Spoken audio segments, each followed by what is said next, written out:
I paddle down the River Rhine in the Netherlands, in my canoe, in search of unknown waterways and streams, from the German border to the North Sea.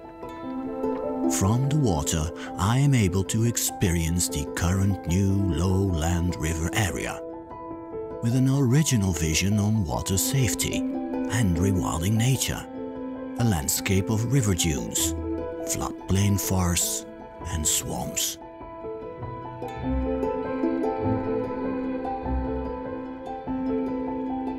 In search of spectacular new wildlife.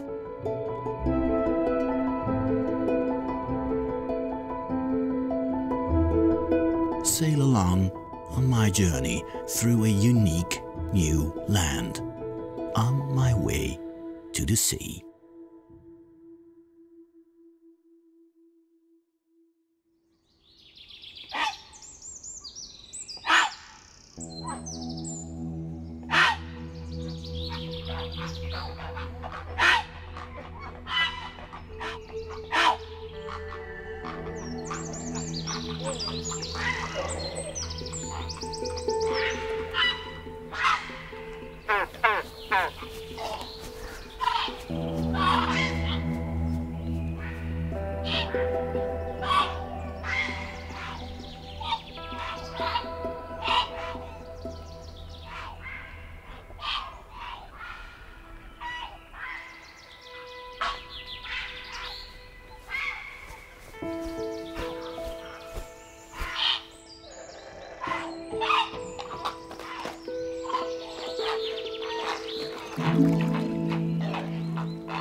It's early March and pretty cold on the water.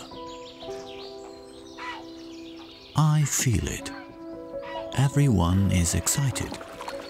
Me too. This morning it will be spring in the Biesbosch.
When the fog lifts around them, I can see them better.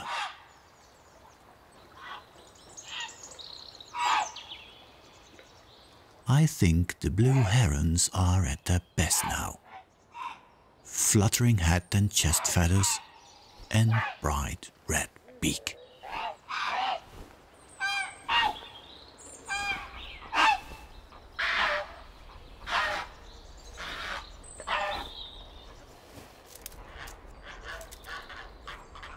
The males occupy the nests first. They wait for the females to arrive.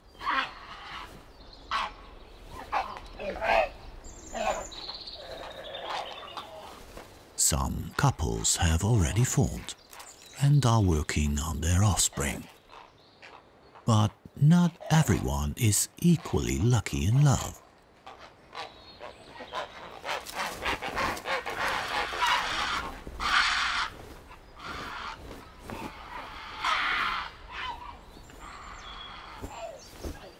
When he returns to his nest, a young female is waiting for him.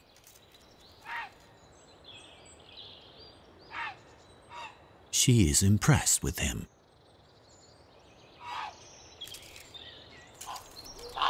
He tries her out. But she is unafraid and determined. She wants him and his nest.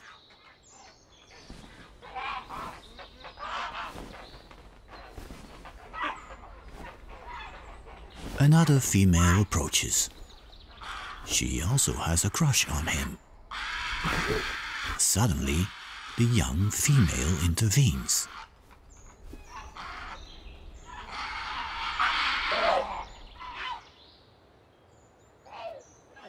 She now has a good chance of conquering the male and his nest.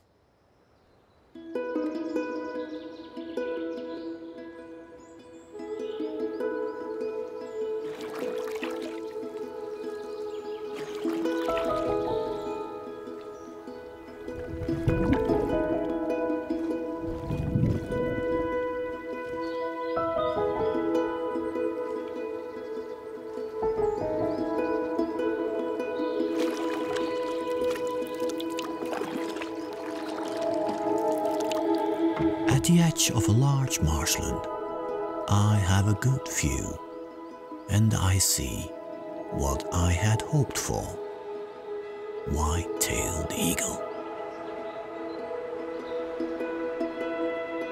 I'm moved by their appearance.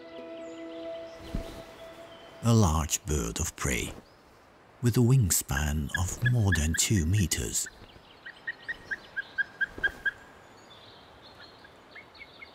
Majestic, but mysterious.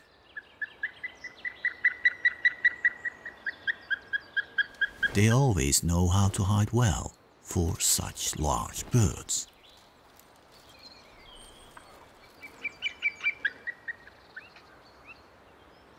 Their plaintive call is distant. They constantly seek each other's company.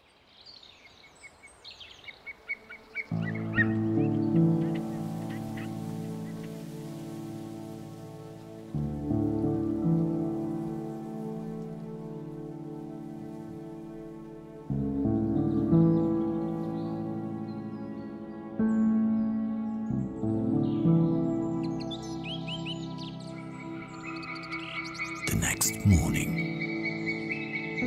the female eagle calls from their huge nest. The male replies with fresh nesting material.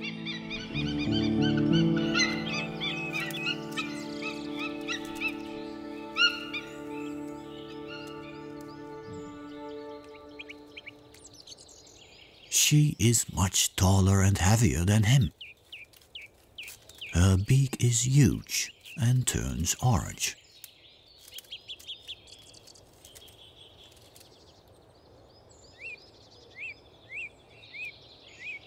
She's the boss and pulls him by his wing.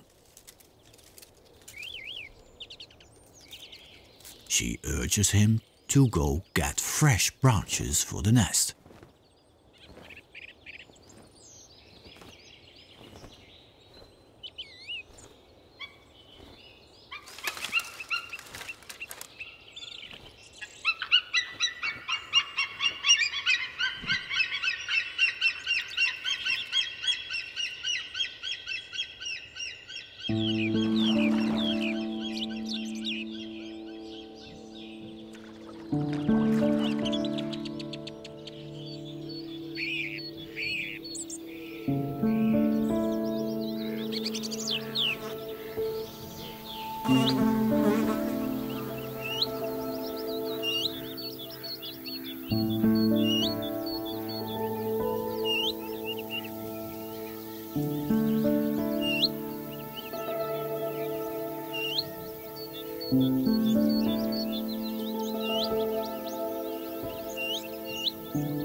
I paddle through a fresh green willow forest.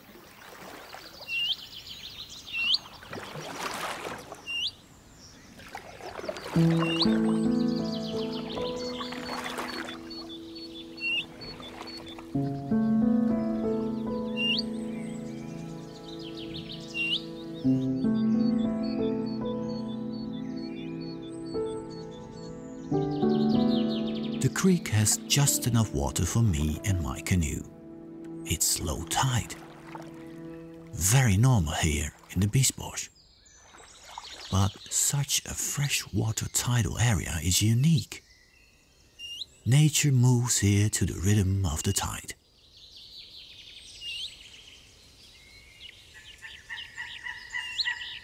Two quarreling bald eagle chicks. And a caring mother eagle.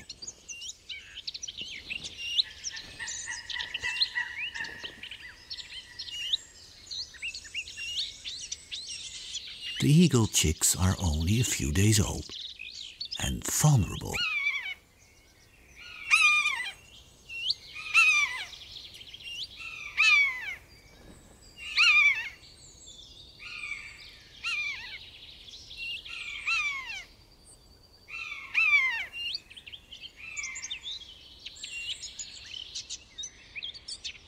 Although the buzzard is a much smaller bird of prey, it likes the white-tailed eagle chicks.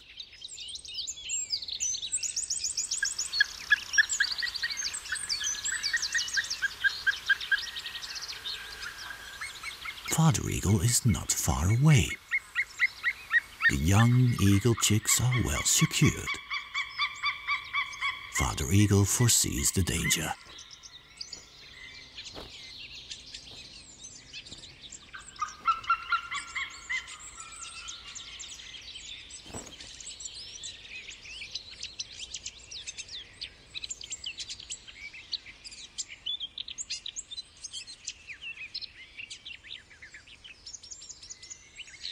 Time for the hunt.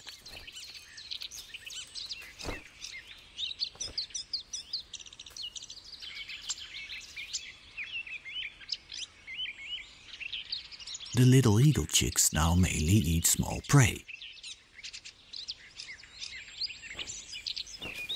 Clumsily, the eagle drops onto its prey.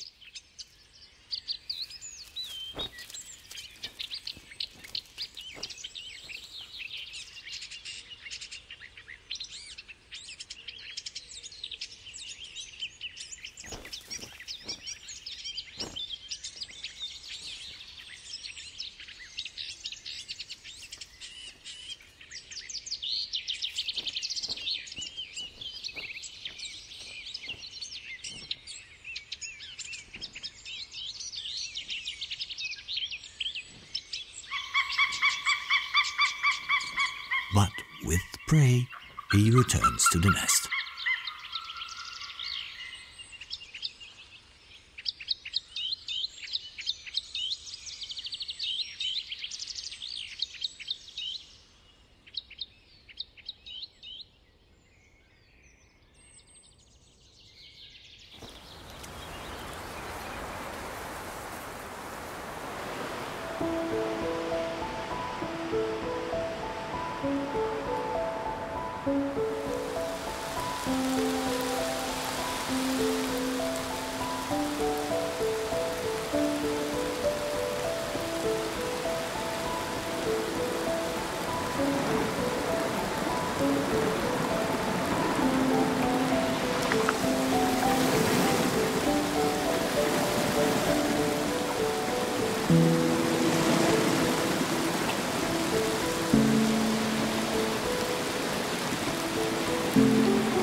As a parent bird, it takes a lot of steering for the blue heron to land on the nest.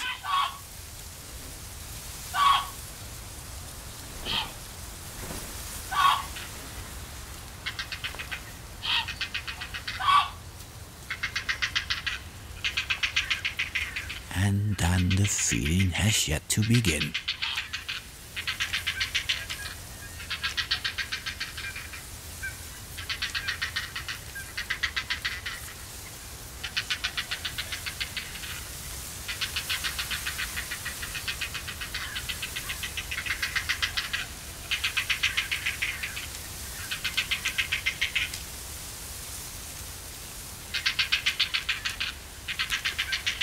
That was clearly not enough for two big heron chicks.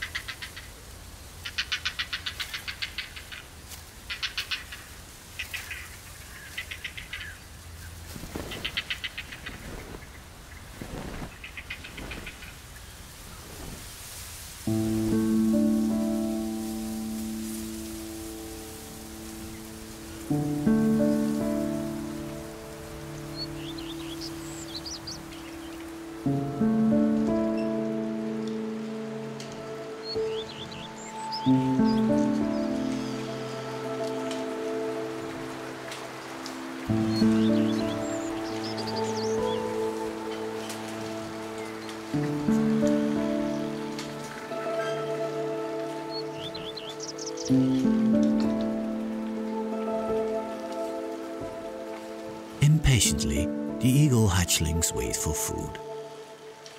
They are now almost the size of their parents.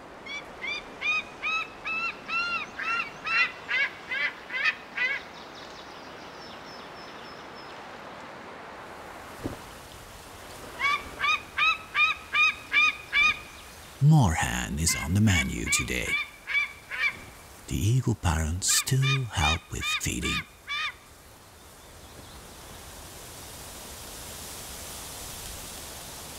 It won't be long before the youngsters start to find food on their own.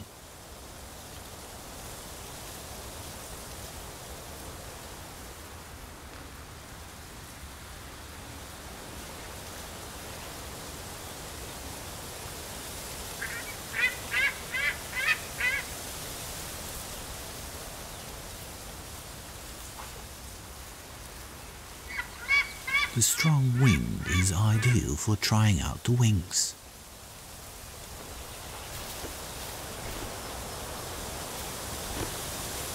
The nest is now really getting too small for three such giants.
I paddle through a kind of primeval landscape.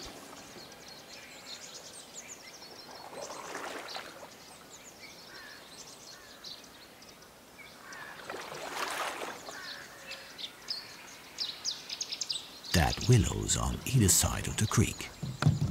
They tell me a bizarre story. The trees died from a change in water level.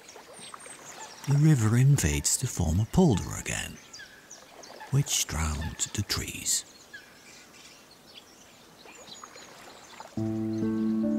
History repeats itself here in the Biesbosch. Again and again there is the battle against the water. In the 15th century there was the Elizabeth flood that flooded the polder. Now it's happening again, but we do it ourselves, on purpose and with great results. Dikes are dug, the old creek system is restored again and branched into the current riverbed. The Pola becomes nature again. The river is given space. In this way, during high tides, water can be safely stored, and as a result, a more natural area is created. Especially underwater, life here is almost more exuberant than above water.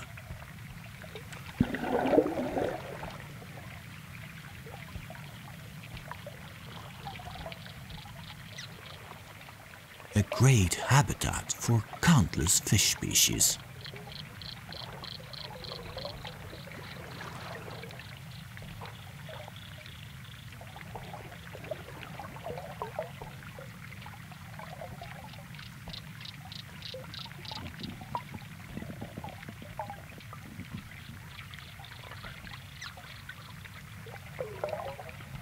Deeply hidden at the bottom lies the largest monster in the river area, a giant catfish over a meter long.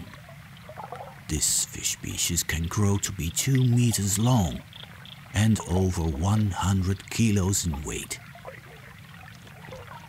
During the day, it shelters on densely vegetated riverbeds. And at night, it hunts for fish and waterfowls in the shallows of the river.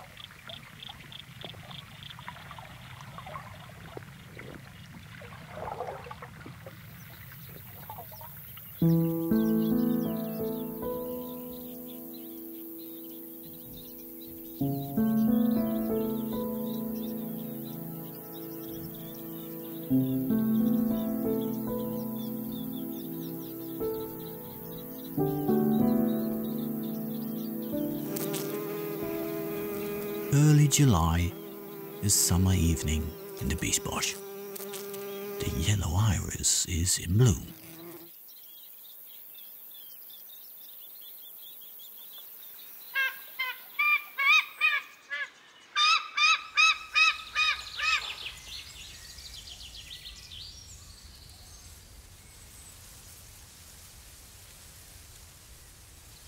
The 2 eagle chicks are fully grown now.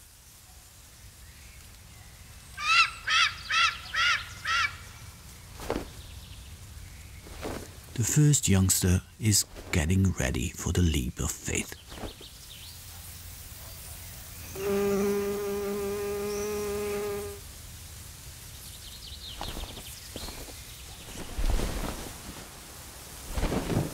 A perfect takeoff and the first flight.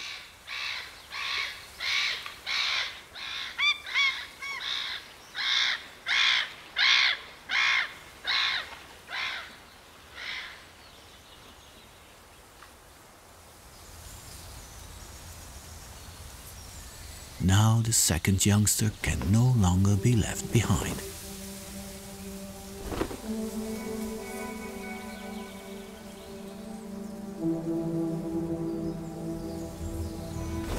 As future monarchs, they inspect their kingdom.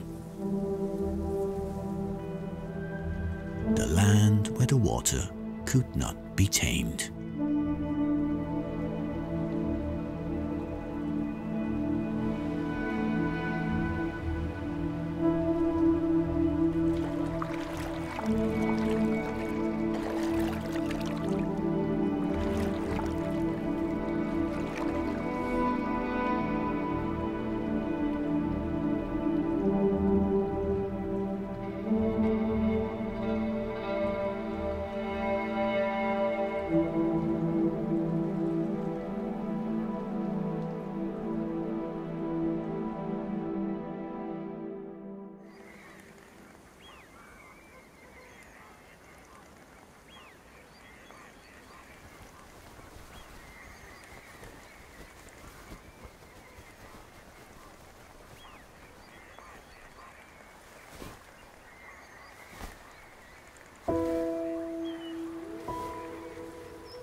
Slowly but surely, their numbers are growing.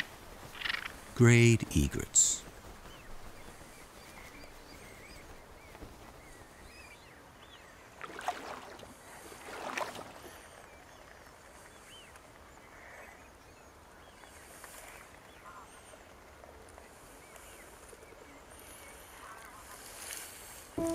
They patiently wait for what is to come almost every day.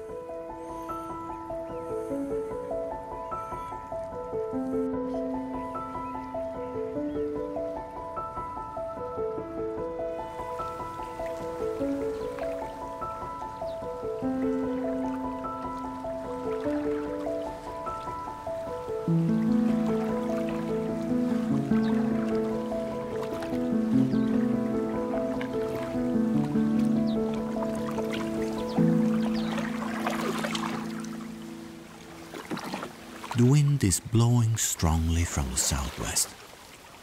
I am having trouble keeping my course. The large open space feels pleasant here on the island of Tiengemeten. The former farm island has become wilderness.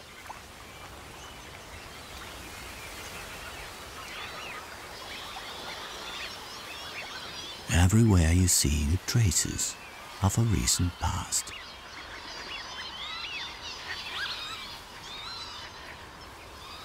At low tide, straight lines emerge under the feet of thousands of waders and ducks.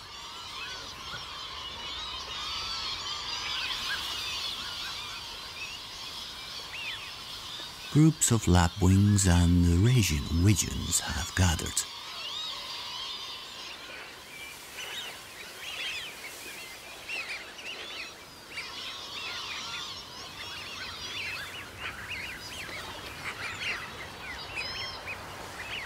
More than 40% of the northwest European population of these colorful duck species spend the winter in the lowlands.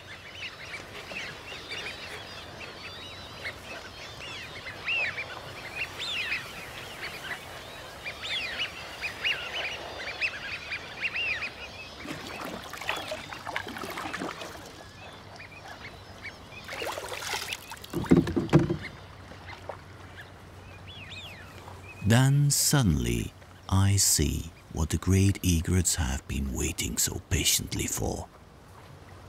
Dozens of cormorants prepare for their daily hunt.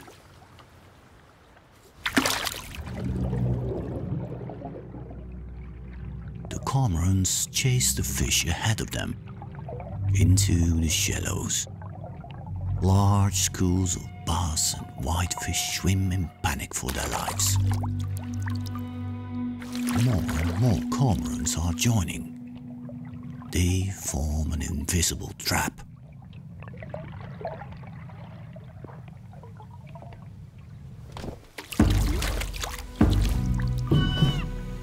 Now it's the time for the great egrets.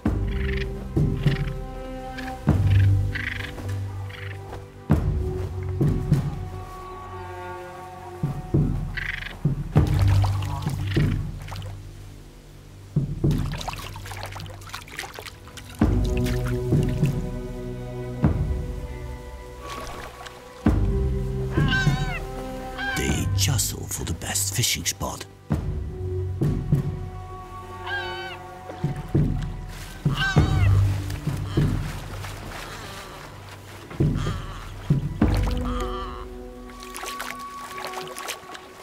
The cormorants chase the fish towards them.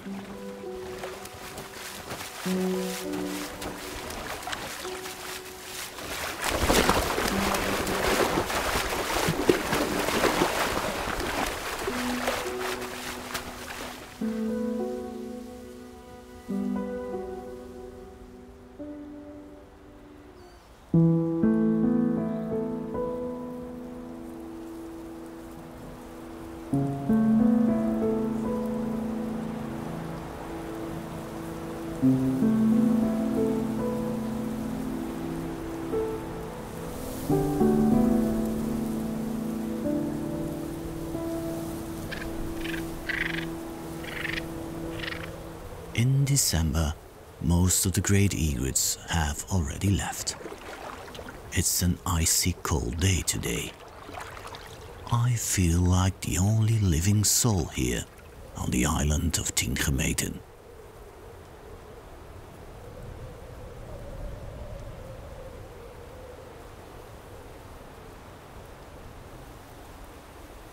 Except for the Scottish Highlanders, cattle that graze the island.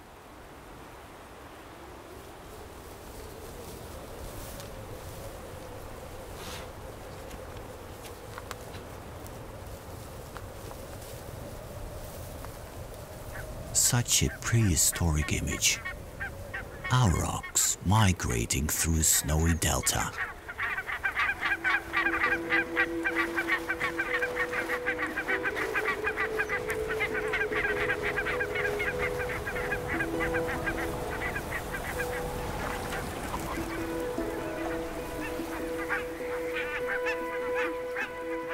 In May, I reached the wide open space of the river estuary.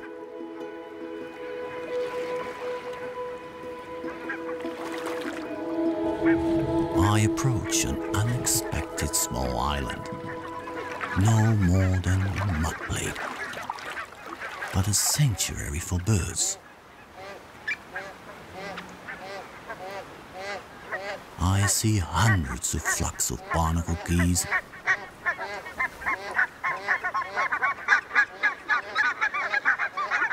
Until recently, the barnacle goose was a breeding bird of the northern tundra, but now also of the Dutch Delta. I understand them. Why would you fly thousands of kilometers when ideal habitat can be found here, both in winter and summer?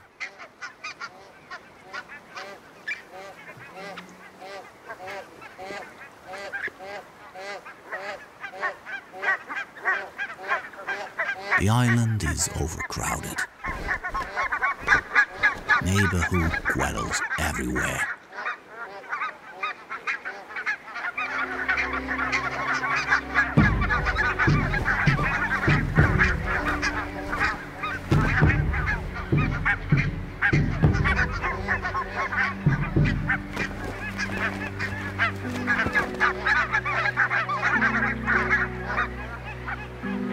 Barnacle geese only use the small island as a breeding ground, not as a foraging ground. There is far too little to eat on the islands itself.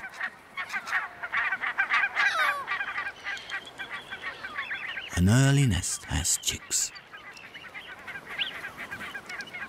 The parents have left the nest and call the chicks. Two of them decide to leave the nest to join their parents.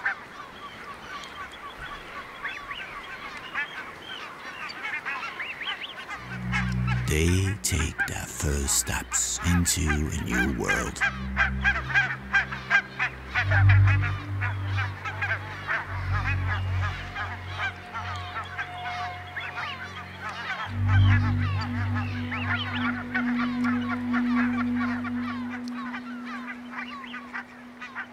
The chicks become completely disoriented.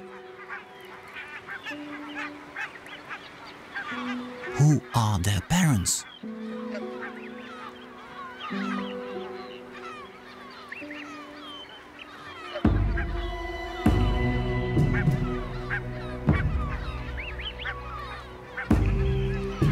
Only with the help of their parents they can safely reach the water.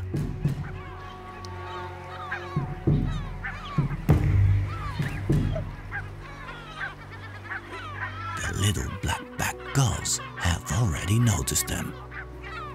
It is getting risky now.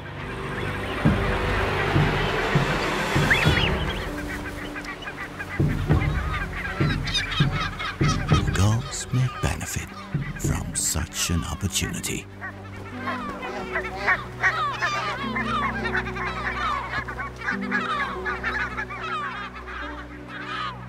The remaining chick has found its parents.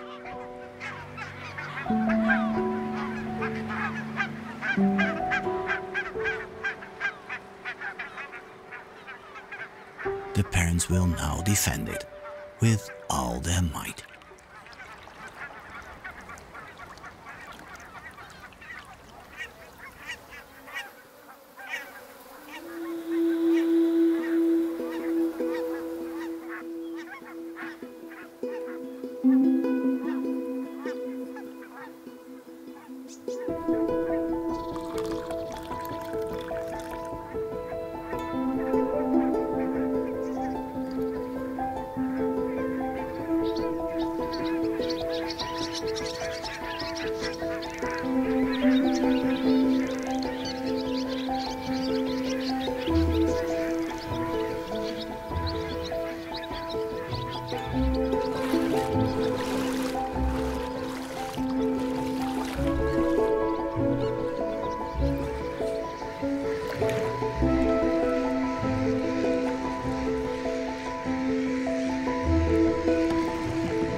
Later in the season, common terns welcome me on the water.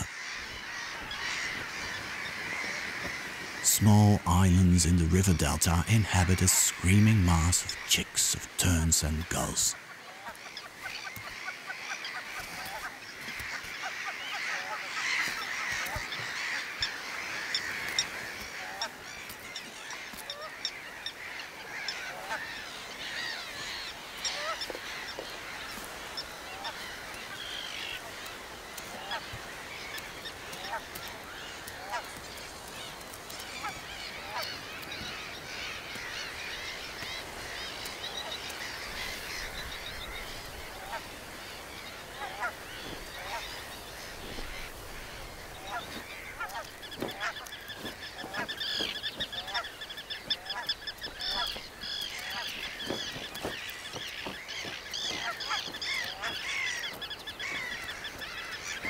It's not easy to find the chicks in such an overcrowded colony. Another pair of common terns have very young chicks. Mother stays on the nest to protect them from predators.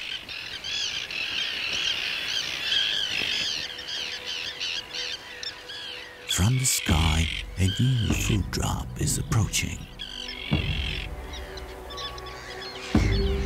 Father has caught a fresh fish.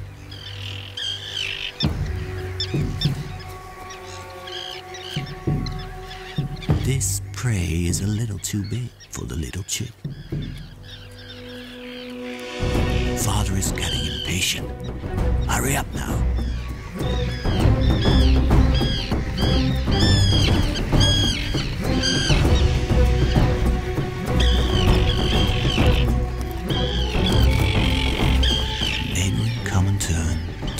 The chance. The young chick has made a hard landing.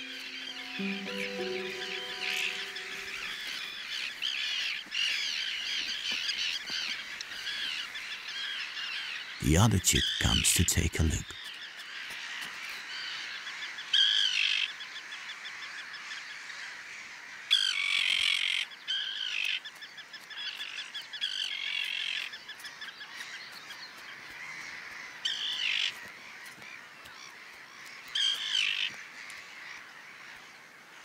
Instinctively, the remaining chick looks for a safe place to hide from hungry gulls.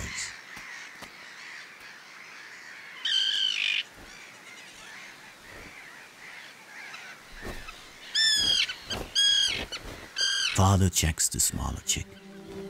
There's not much life left in it.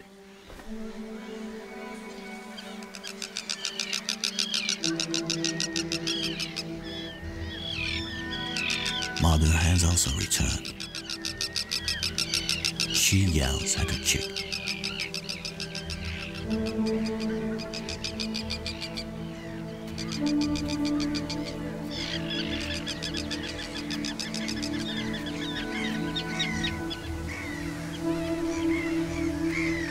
Luckily for her, the chick reacts quickly and returns to the nest with her.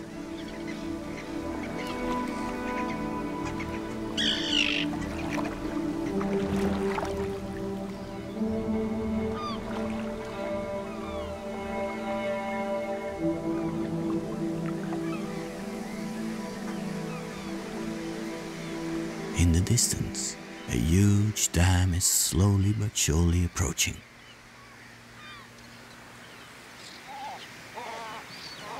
A colossal structure.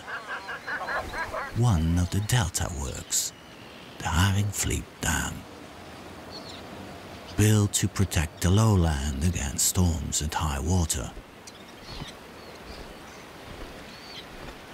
But it also has to drain the river water from the Rhine Delta into the North Sea.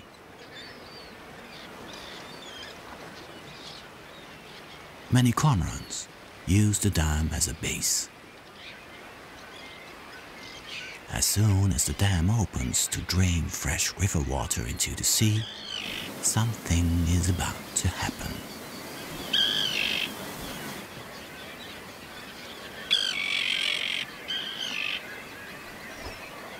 The terns are the first to notice.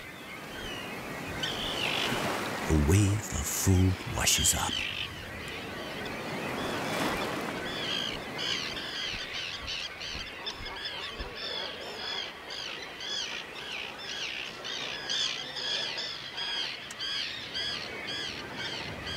Now the cormorants also know that it's time to act. A large school of herring has been attracted by the influx of the fresh river water.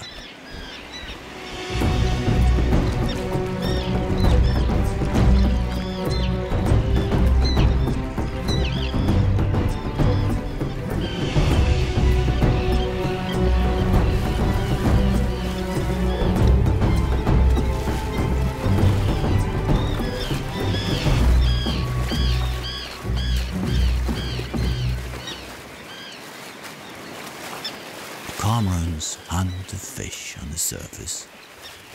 That's exactly what the terns are waiting for.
The water ebbs. The first sandbanks appear above water.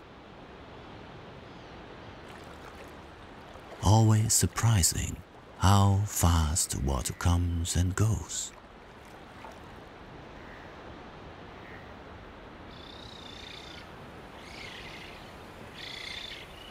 A temporary seafood dinner is being served.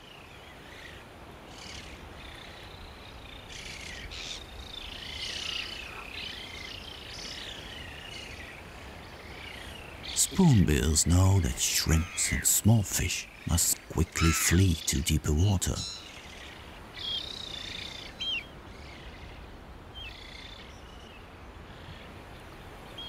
A Among them, a young spoonbill. With its pale pink small beak, it constantly begs for food. But his parents are too busy feeding themselves.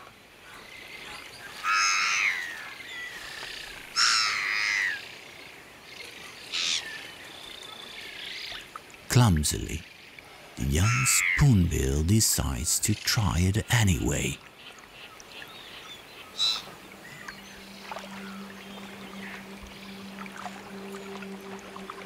Around him, the adult birds catch shrimps and sticklebacks after another.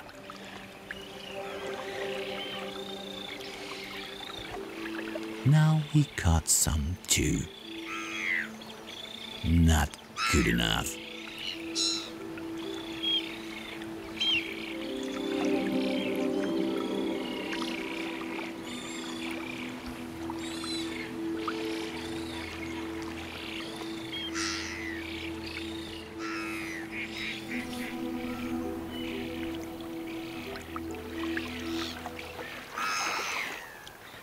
Then, bingo!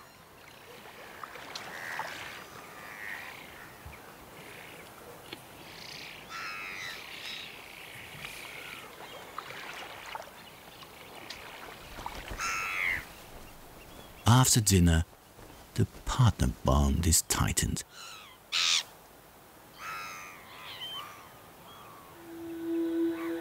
Spoonbills often form partners for life.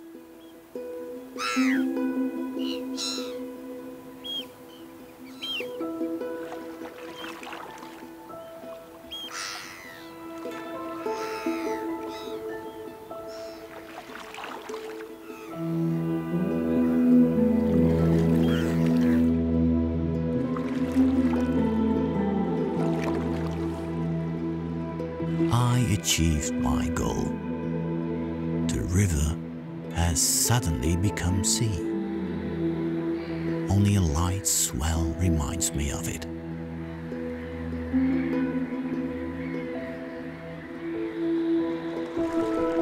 A new vision on water safety has become clear. The dam prevented the river ecosystem to flow freely between the river and the sea. Nature became obstructed by it. Now the dam has permanently opened again into small locks.